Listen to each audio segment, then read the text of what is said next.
Selamat hari Minggu ma dihita saluhurna. Hatani debata dihita imasian Evangelium Markus Bibli 10 mamukama ayat 35 kodi ayat 45 icahama dihita songono.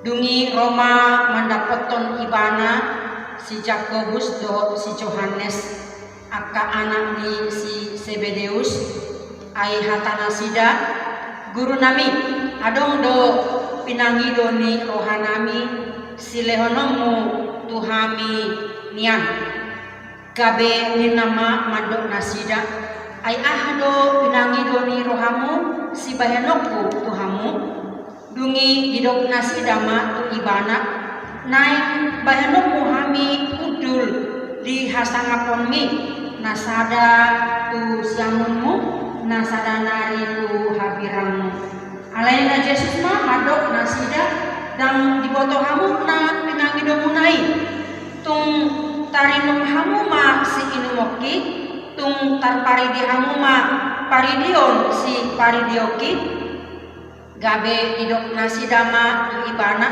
tarbahek kami dok dunginina Yesus ma madok nasida tutudonian inumun munado si inumoki jala paridion munado paridion si paridioki alaina lampayan huku tu siamuku do tu habiraku dan guru diahui diakanong diradehian dui alaidung tarbege itu na sapului gabe sogoma rohana sida di si Jakobus dohot Yohanes jadi di papung Yesus ma nasida di nama madok nasida di boto hamudo dirajai aka sigonggomi bangsodo parripe nasida jala dipaksa akana sangat nado nasida alai unama songoni aka anggo dihamu manang ise hamu nagiot sangat ima gabe pangoloi di donganna jala manang ise hamu na naik parjolo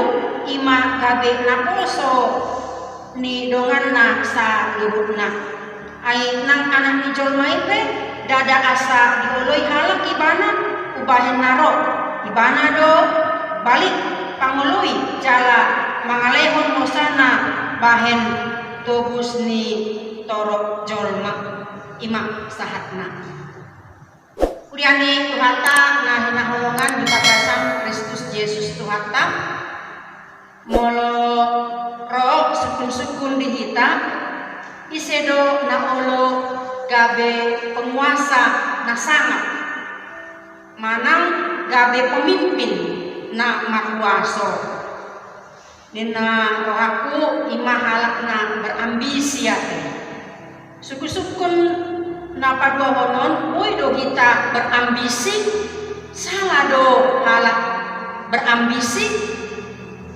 di Portibion halak na mangarajai memerintah dohok na padalat tembuasona dipandang doi songon sebagai orang besar jala somalna kedudukan dohok kemewahan dohok ido nagabe tolok ukur keberhasilan ni sasahalak alani do proses terwujud ni keambisiusan ni ido masa menjatuhkan halak manang kelompok na asing manang mempergunakan cara-cara curang asal ma ambisi naik terrealisasi. William Carey bapak gerakan misi modern songon motona di dokibana harapkan perkara-perkara yang besar dari Allah dan lakukan perkara-perkara yang besar bagi Allah. Penginjil ini memiliki ambisi yang besar untuk menjangkau sebanyak mungkin jiwa bagi Kristus. Jadi ambisi sebenarnya bukan soal boleh atau tidak, tapi soal apa yang melandasi ambisi kita itu. Apakah ambisi itu hanya bersumber dari kepentingan diri sendiri tanpa melihat kepentingan orang banyak? Jika itu yang terjadi, maka yang terjadi adalah pertengkaran, yang terjadi adalah demonstrasi berunjuk rasa, bahkan mengarah kepada anarkis. Namun jika ambisi itu lahir dari kasih, dari pengorbanan dan kesediaan berkorban, maka yang terjadi adalah kemuliaan. Jadi seseorang boleh berambisi untuk meraih sesuatu, tetapi harus didasari dengan motivasi yang benar atau cita-cita yang benar. Di Trupukta Sadarion nunga naing di paingot Yesus kita, wahado kita songon naposo si pangului kita dia kapulauta songon pemimpin mana penguasa pe dia kapulauta nama ragami. Kuasa pola ogahonon ni Yesus itu akasisian nang tu kita di partikiat tanuengon. Na parjolo ima mangido hudul nasana. Narudo aka sisian ni Yesus ima si Jakobus dohot si Yohanes na mangido si pangido nasida ima asa dilehon hudulan nasida ima na hudul di si amun ni Yesus dohot di hapirangna molo bunga sahat ape harajau ni tu Yesus tetapi Yesus justru menjawab bahwa kehormatan dari kedudukan di sebelah kanan atau di sebelah kiri bukanlah sesuatu untuk dibagikan kepada sahabat-sahabat sebagai hadiah. Akan tetapi pahala semacam itu harus diberikan kepada orang-orang bagi siapa itu yang telah disediakan. Maksudnya adalah orang-orang yang diperolehnya melalui kesetiaan mereka dalam hidup dan pelayanan. Roh ambisi untuk menjadi lebih besar di antara para murid telah menghinggapi kedua orang ini. Kalau kita membaca dalam pasal 9 ayat 33 sampai 37, soal siapa lebih besar telah mereka perdebatkan sebenarnya. Dan ini menjadi debat yang sangat memalukan di hadapan Yesus. Sebenarnya apa yang mendasari permintaan mereka berdua ini? Ini didasari ketika para murid melihat itu yang disebut dengan transfigurasi. Ketika Yesus dimuliakan di atas gunung, wajah Yesus yang berubah bersinar berkemilauan yang sedang bercakap-cakap dengan Musa dan Nabi Elia. Itu yang mendasari mereka bahwa Yesus akan segera memerintah. Padahal mereka tidak tahu atau kurang mampu dan memahami apa sebenarnya yang akan terjadi, yang akan dialami oleh Yesus pada waktu itu. Sebenarnya adalah bahwa salib sudah di depan matanya, atau penderitaan itu sudah berada dan mendekati ajalnya. Dan sebenarnya situasi pada saat itu kuranglah tepat bagi Yohanes dan Jakobus untuk membicarakan dan meminta kedudukan itu. Sementara Yesus sedang menghadapi kematiannya, mereka sedang berjalan ke Yerusalem.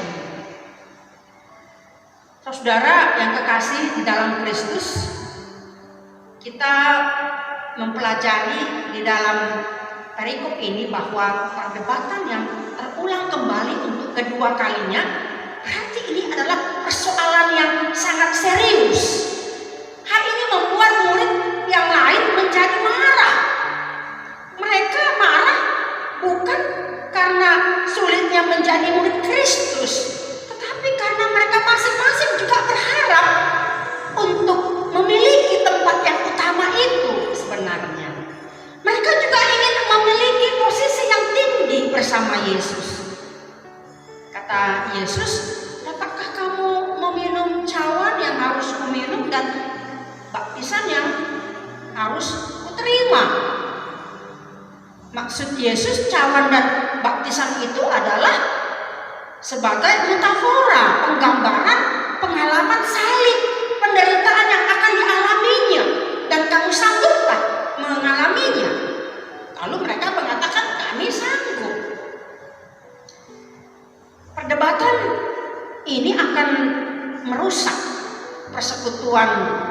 di antara para murid jika Yesus tidak cepat-cepat mengatasinya. Teguran Yesus terhadap para murid itu ini menjadi suatu keresahan di antara mereka. Maka bagi Yesus ini perlu dibereskan. Jadi ada standar atau prinsip yang diajarkan oleh Yesus kepada para murid, yaitu soal siapa yang ingin menjadi lebih besar. Maka perlu kita pelajari. Yang pertama adalah bahwa dalam kerajaan Yesus, standar kebesaran adalah standar pelayanan. Itu yang harus kita ingat. Standar kebesaran adalah standar pelayanan. Dengan sangat jelas Yesus mengatakan bahwa menjadi penguasa bukanlah hal yang dilarang. Hal itu muncul ketika Yesus mengatakan barang siapa yang ingin menjadi besar, menjadi penguasa, dengan sendirinya adalah menjadi besar. Ya, dihormati, ditakuti, disegani dan sebagainya. Karena itu tidak heran kalau ada orang-orang yang ingin menjadi penguasa, maka pastilah dia akan menjadi orang yang besar. Berbagai cara dilakukan orang supaya menjadi yang lebih besar dan terkemuka. Salah satu cara yang dilakukan orang supaya menjadi lebih besar adalah mengkoleksi harta benda yang lebih banyak sebanyak-banyaknya, dengan asumsi yaitu uang dan harta dunia ini. Dan dunia ini bisa dikendalikan dengan uang atau jabatan. Memang tidaklah jarang kita dengar dalam kehidupan ini kuasa dapat dibeli dengan uang, atau yang kita kenal dengan sekarang money politik katanya. Jadi menjadi pemimpin terkadang bukan berdasarkan kepemilihan karisma pemimpin itu, tetapi berdasarkan kuantitas jumlah harta ataupun uang. Yang kedua, dalam kerajaan-kerajaan dunia, standar untuk kebesaran adalah kuasa, will to power, kehendak berkuasa. Slogan will to power ini dikumandangkan oleh filsuf bernama Nietzsche. Dikatakannya bahwa kekuatan yang paling besar dalam diri setiap orang adalah kehendak untuk berkuasa. Dan hanya mereka yang disebut sebagai manusia adi yang bisa memiliki kehendak seperti itu. Berapa banyak orang yang berada di bawah kuasanya, berapa banyak tentara di bawah komandonya, dan kehendaknya dapat dikenakan kepada berapa banyak orang. Dalam pandangan Nietzsche, orang Kristen adalah orang yang paling lemah, sebab orang Kristen dipanggil untuk menjadi pelayan, bukan penguasa. Yesus mengatakan bahwa di dalam kerajaan Allah, kebesaran tidak diukur dengan seberapa besar kekuasaan kita atas orang lain. Kepemimpinan yang sejati bukan terletak pada banyaknya pengikut, banyaknya materi pengikut, atau kemampuan untuk memikat pengikut. Tetapi kepemimpinan sejati terletak pada hati yang mau melayani. Hati yang mau melayani inilah yang memungkinkan seseorang dipercaya oleh Allah untuk mengerjakan pekerjaan yang besar. Saudara yang kekasih di dalam Kristus, ada syarat yang mesti dipenuhi oleh setiap mereka yang ingin menjadi besar. Syarat itu adalah bahwa mereka harus menjadi pelayan. Ini yang membedakan Yesus secara tajam dengan Nietzsche. Bagi Yesus berkuasa bukan selalu ada pada posisi tertinggi, tapi juga adalah dalam posisi yang terendah. Berkuasa bukan menindas, tapi melayani.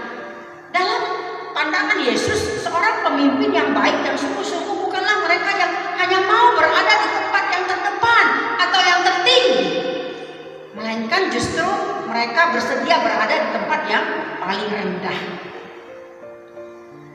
Pembuktiannya bukanlah pelayanan apa yang dapat aku peroleh, melainkan pelayanan apa yang dapat aku berikan. Maka disinilah muncul kata pemimpin yang melayani, pemimpin yang bukan mengutamakan kehendak untuk berkuasa, tapi mengutamakan sesama. Saudara yang kekasih di dalam Kristus, kata pelayanan di dalam Alkitab atau kata melayani diarahkan kepada apa dan bagaimana pemimpin itu. Untuk itu Alkitab menggunakan kata doulos, yaitu hamba, diakonos, yaitu pelayan, dan huperetes, yaitu budak.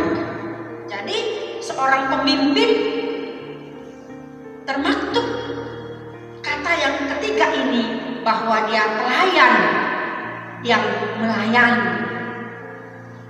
Bagaimana reaksi Yesus menanggapi keinginan atau ambisi para murid itu? Yesus tidak mematikan ambisi atau keinginan mereka. Sebaliknya Yesus menawarkan ambisi baru kepada para murid, yaitu menjadi hamba yang melayani. Bukan berebut posisi, tapi berebut minum cawan penderitaan itu. Yesus mengajarkan bahwa setiap ambisi haruslah dilandasi dengan kasih dan pengorbanan. Bukan ambisi yang lahir dari sikap yang egois dan bersumber untuk kepentingan diri sendiri.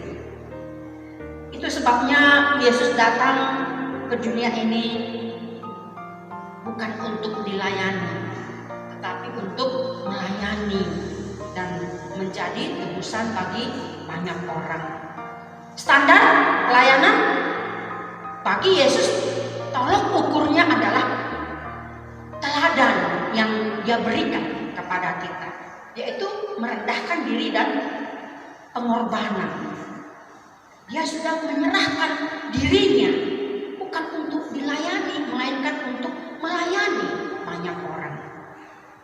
Jadi tidak ada kemuliaan tanpa jalan salib, dan tidak ada kehormatan tanpa melayani orang lain. Kita yang mau menjadi besar dan terkemuka harus mempunyai hati yang mau melayani dan mau berkorban. Jangan mementingkan diri sendiri, melainkan layanilah sesama dengan rendah hati. Saudara yang kekasih di dalam Kristus, Tuhan memanggil semua orang percaya untuk melayani dunia dan gereja. Artinya pelayanan kerajaan Allah tidak hanya dibatasi oleh tembok gereja.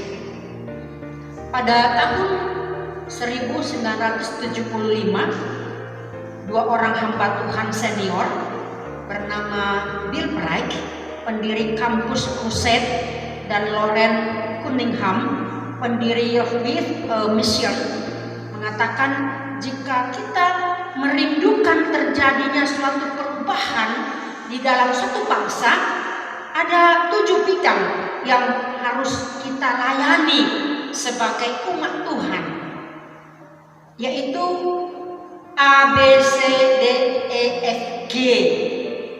Apa E-nya?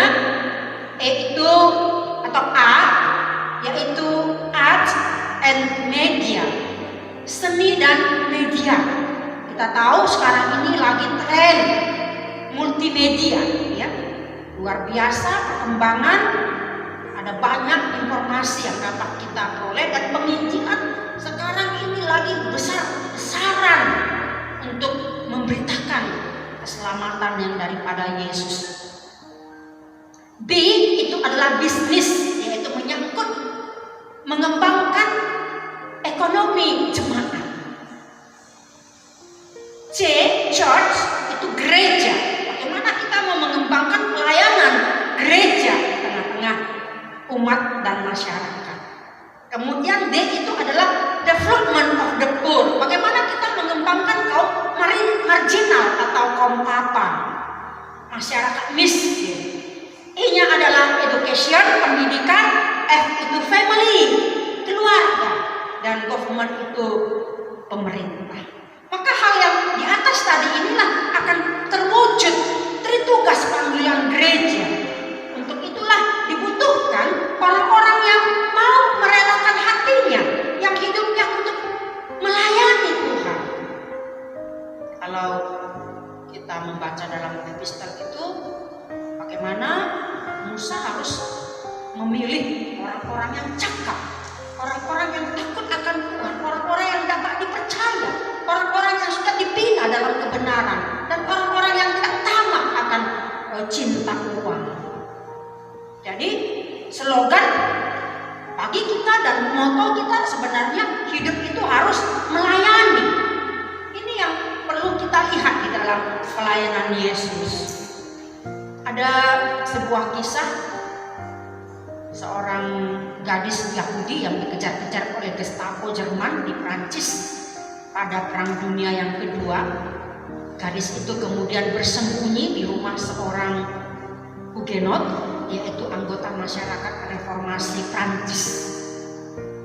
Ketika tentara Gestapo menyisir ke daerah tempat gadis itu bersembunyi, seorang janda Kristen berkebangsaan Prancis datang memerintahkan agar gadis itu segera pergi melarikan diri. Kata gadis itu kepada ibu itu, "Percuma Bu, mereka akan menemukan orang yang mereka cari di sini. Mereka sudah sangat dekat." Itulah jawabannya secara pasrah. Memang mereka akan menemukan seseorang di sini, tetapi bukan engkau, kata ibu itu. Pergilah bersama orang-orang ini ke tempat yang aman dan semua surat identitasmu serahkan kepadaku. Itulah permintaan ibu janda itu. Gadis itu seolah tak percaya pada perkataan wanita itu. Bagaimana mungkin seorang dari bangsa dan agama yang berbeda mau menukar posisinya sebagai seorang buronan demi keselamatannya. Sebelum berpisah, gadis itu sempat mengajukan sebuah pertanyaan yang di kemudian hari mengubah iman percayanya. "Mengapa ibu mau berkorban untuk saya? Setidaknya inilah yang dapat aku perbuat untuk menyelamatkanmu," kata ibu itu. "Karena Yesus sudah berkorban begitu banyak untuk menyelamatkanku." Itulah penjelasan si ibu itu. Singkat cerita, gadis itu berhasil melarikan diri dan selamat dari kekejaman Gestapo. Dan sementara 6 bulan setelah hari itu, si ibu janda itu meninggal di kamp konsentrasi. Saudara yang kekasih di dalam Kristus, kesaksian singkat ini dan tindakan si ibu janda ini berbicara sangat kuat di dalam jiwa gadis Yahudi itu. Dan di kemudian hari dia membuka hatinya untuk menerima Yesus sebagai Mesias di dalam hidupnya. Gadis itu memberi dirinya menjadi seorang pekerja Kristen yang bekerja membantu kaum papa di London. Pengorbanan seorang saksi Kristus seperti ibu janda tadi merupakan kesaksian yang hidup, yang mendorong jiwa yang belum percaya segera datang kepada Kristus. Kita kiranya ini sebagai inspirasi dan memotivasi kita untuk melayani Kristus dalam kehidupan kita, dalam berbagai bidang kehidupan dimanapun kita berada.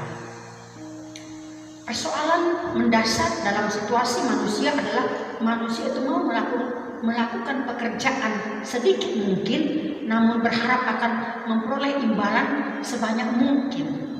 Akan tetapi kalau kita berkeinginan untuk memberi lebih banyak dari hidup kita daripada memperoleh, maka hidup kita untuk diri kita dan untuk orang lain akan terasa membahagiakan dan menyenangkan.